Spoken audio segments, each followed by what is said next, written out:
Assalamualaikum warahmatullahi wabarakatuh. Bagaimana kabarnya anak-anak? Insyaallah kalian dalam keadaan sehat walafiat ya. Bertemu lagi dengan Miss Ana dalam pelajaran Bahasa Indonesia kelas 9. Oke, materi kita hari ini kita masih membahas tentang teks cerpen. Seperti minggu lalu kalian sudah belajar tentang ciri-ciri dan unsur pembangun cerpen. Nah, sekarang kita akan membahas tentang struktur dan kebahasaan teks cerpen. Oke, berbicara tentang struktur sebuah teks, tentunya kita bicara bagaimana teks itu dibangun. Teks itu dibangun dari sebuah struktur. Untuk teks cerpen, struktur cerpen dibangun menjadi yang pertama adalah orientasi. Apa itu orientasi? Orientasi itu di situ berisi pengenalan tokoh dan latar cerita. Jadi cerita diawali dengan pengenalan tokoh dan latar cerita. Misalnya, pada suatu masa, ada saat banyak pedagang es podeng dari Jawa berkeliaran di Bali. Nah, kalimat tersebut di situ sudah menunjukkan tokoh dan tempat. Selanjutnya adalah setelah orientasi itu ada komplikasi. Pada tahap ini ditandai dengan reaksi tokoh dalam cerpen terhadap konflik. Nah, tahapan penjalanan konflik dimulai dari munculnya konflik, peningkatan konflik hingga konflik memuncak atau pada klimaks ya.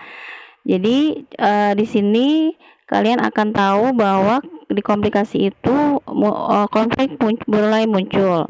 Kemudian nanti pada akhirnya menuju ke puncak konflik. Contohnya adalah jangan ribut, teriak Pak Sersan, membentak anak-anak yang berdatangan itu.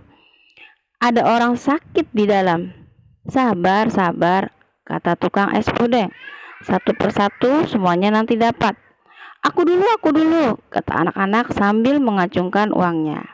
Nah, dari contoh tersebut kita bisa lihat bahwa di situ ada konflik antara seorang bapak dan anak-anak yang ingin membeli es podeng. Oke, selanjutnya adalah evaluasi. Nah, pada tahap evaluasi ini ditandai dengan adanya konflik yang mulai diarahkan pada pemecahan. Oke, ketika di komplikasi itu mulai ada konflik, di bagian evaluasi konflik setelah memuncak akan mengarah kepada pemecahan. Contohnya, pada cerpen yang berjudul Keadilan karya Putu Wijaya, di sini ada bayar. Pak Ahmad merasa sanggup menghajar orang itu meskipun usianya lebih tua. Semangat mati dalam pertempuran melawan penjajah tiba-tiba bangkit lagi. Tapi rasanya itu tidak sepadan dan tidak gaya untuk berhadapan dengan tuntutan keadilan hanya gara-gara tukang es yang kacau itu. Tanpa merasa takut sedikit pun, Pak Ahmad menaruh uang 10.000 di atas salah satu gelas tukang es itu. Lalu dengan perasaan hancur lebur, ia berbalik dan pergi, siap menghajar kalau tukang es itu mencoba menyerangnya. Oke, nah di situ cerita sedikit kutipan yang Miss Ana ceritakan berbicara tentang penyelesaian dari konflik di awal, yaitu antara tukang es dan Pak Ahmad. Oke, setelah evaluasi, struktur cerpen yang terakhir ada resolusi. Pada tahap resolusi ditandai dengan adanya upaya pengarang untuk mengungkapkan solusi dari berbagai konflik yang dialami tokoh. Ya, contohnya dalam cerpen yang sama yaitu berjudul Keadilan kata Putu Wijaya, di sini dikatakan sambil menahan air mata Pak Ahmad berjalan pulang. Belum sampai 1 abad merdeka, citra anak bangsa terhadap keadilan sudah sangat berbeda-beda. Apa yang terjadi dengan bangsaku ini? Bisik Pak Ahmad. Nah, di penggalan cerpen tersebut, sini dikatakan bahwa ada pemecahan dari konflik yang terjadi di si tokoh, yaitu Pak Ahmad. Pak Ahmad sini mengalami konflik tentang keadilan. Nah, di akhirnya dia mengungkapkan perasaannya tentang keadilan tersebut. Nah, itu akhir dari cerita cerpen tersebut. Oke, setelah kalian memahami struktur teks cerpen, kita akan belajar tentang unsur kebahasaan dari teks cerpen. Ya, unsur kebahasaan teks cerpen yang pertama itu adalah menggunakan kalimat deskriptif. Nah, apa itu kalimat deskriptif? Kalimat deskriptif adalah kalimat yang menggambarkan suatu objek, hal, orang, atau peristiwa sehingga pembaca seperti melihat, mendengar, dan merasakan seperti apa yang digambarkan. Nah, kalimat deskriptif ini biasanya digunakan untuk menggambarkan latar dan tokoh dalam cerpen. Misalnya, kalimat deskriptif yang menggambarkan latar. Simak kutipan dari cerpen berikut. Listrik sudah 4 tahun masuk kampungku dan sudah banyak yang dilakukannya. Kampung seperti mendapat injeksi tenaga baru yang membuatnya menggeliat penuh gairah. Listrik memberi kampungku cahaya, musik, es, sampai api dan angin. Nah, di situ bisa kita lihat bahwa kalimat yang baru Miss bacakan di situ menggambarkan latar sebuah kampung, ya. Jadi menggambarkan tempat kampungnya itu seperti apa ketika sudah masuk listrik, ya, seperti itu.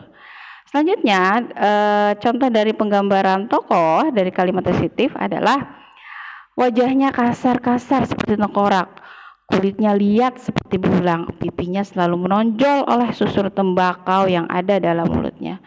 Jalannya tegak seperti seorang maharani yang angkuh. Di Rembang sekitar tahun 30-an ia lebih terkenal daripada Pendeta Osborne pada pertengahan tahun 1954 di Jakarta. Karena prestasinya menyembuhkan orang-orang sakit secara gaib. Nah, dari kutipan teks yang Miss bacakan tadi, di situ jelas bahwa menggambarkan seorang tokoh, dikatakan bahwa tokohnya memiliki wajah yang kasar, kemudian dilukiskan lagi pipinya menonjol, kemudian badannya yang tegap seperti itu, ya.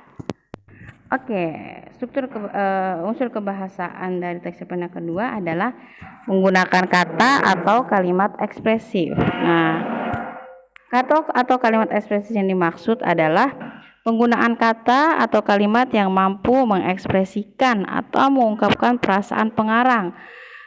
Bisa melalui tuturan tokoh.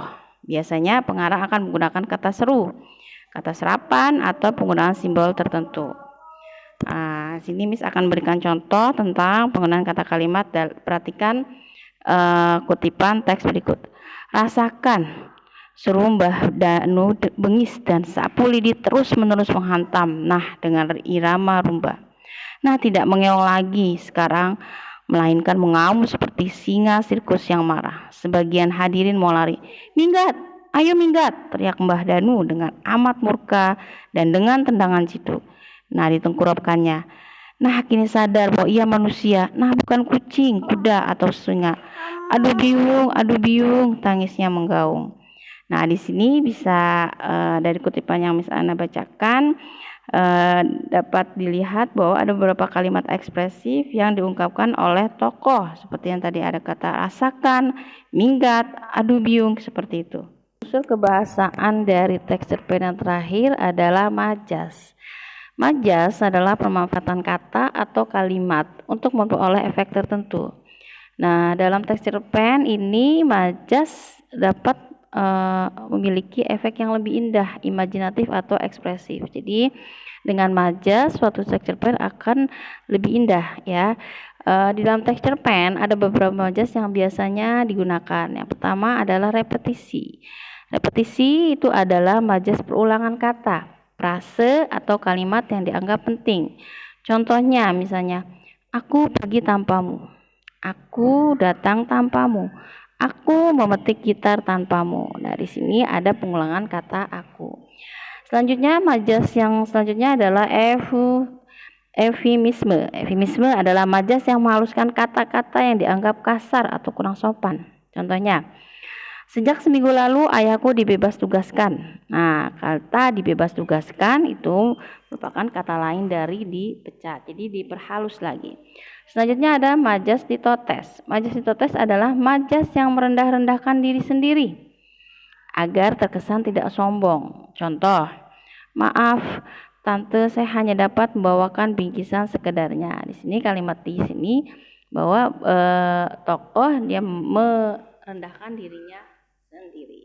Selanjutnya adalah pleonasme. Pleonasme adalah majas yang menggunakan beberapa kata bersinonim secara bersamaan dalam satu kalimat. Contoh, anak kepala desa sangat amat cerdas sekali. Nah, di sini kata sangat amat cerdas sekali menandakan bahwa anak kepala desa tersebut adalah cerdas yang sangat luar biasa. Selanjutnya adalah majas hiperbol. Majas hiperbol adalah majas yang memberikan makna secara berlebihan. Contoh, harga cumi saat ini menggila di pasar. Nah, kata menggila itu bukan bahwa begitu mahalnya harga cumi. Selanjutnya adalah simile. Simile adalah majas yang menyamakan suatu objek rumit dengan objek lain yang sederhana. Contoh, bentuk alisnya aneh seperti semut hitam besar berbaris. Nah, selanjutnya adalah majas metafora. Majas metafora adalah majas yang menggunakan perlambangan untuk menyatakan sesuatu. Contoh, ia harus bekerja membanting tulang. Nah, di sini kata membanting tulang ini sebenarnya bukan tulang dibanting-banting, tapi lebih ke ia benar-benar bekerja keras untuk mendapatkan sesuatu. Selanjutnya adalah majas personifikasi.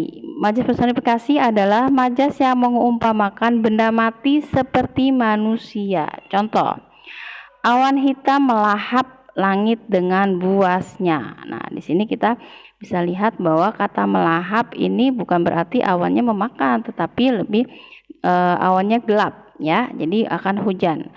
Yang terakhir adalah majas ironi. Majas ironi adalah majas yang menyatakan suatu hal secara berkebalikan dengan maksud menyindir.